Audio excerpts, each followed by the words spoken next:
ఇది కలియుగం.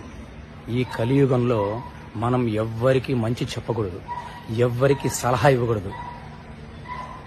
ఏం జరిగినా చూస్తూ ఉండాలి. ఎవ్వరికి మంచి చెడు అసలు చెప్పకూడదు. ఒకరికి మంచి చెడు చెప్పడానికి మనం ఎవరం? అందరికి అన్నీ తెలుసు. వాళ్ళు అలా తెలుసున్న భ్రమలో వాళ్ళు వెళ్లే దారిలో రాళ్లు తగిలినా మనం చూస్తుండాలి, రప్పలు తగిలినా చూస్తుండాలి, ముళ్ళును దొక్కినా అయ్యో అదే మన వాళ్ళు అనుకుంటే బాధపడాలి, అయ్యో మా వాడికి రాయి తగిలింది. మన అనుకున్నా సరే, ఎంత బాండింగ్ ఉన్నా సరే, భార్యాభర్తల మధ్య అవ్వచ్చు, ఫ్రెండ్స్ అవ్వచ్చు, అన్నదమ్ములు అవ్వచ్చు, అమ్మా నాన్న అవ్వచ్చు, పిల్లల మధ్య అవ్వచ్చు, అందరికి అన్నీ తెలుసు. మనం చెప్పకూడదు. మనం చెప్పే వినే స్థాయిలో ఎవ్వరూ లేరు. తెలుసుకోండి. చెప్పి చెడ్డవకండి. మంచి చెడు చెప్పి చెడ్డవకండి.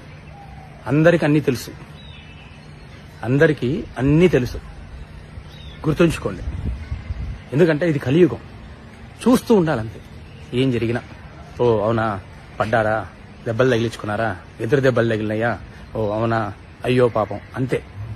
మనం ఇంకొంచెం బాండింగ్ ఎక్కుంటే బాధపడతాం, అంతే తప్ప అయ్యో వాడు దారిలో పోతున్నాడని చెప్పి మనం మంచి చెడు చెప్పామనుకోండి, మనల్ని పెద్ద వెధవల కన్నా ఎక్కువ వెధలుగా ట్రీట్ చేస్తారు.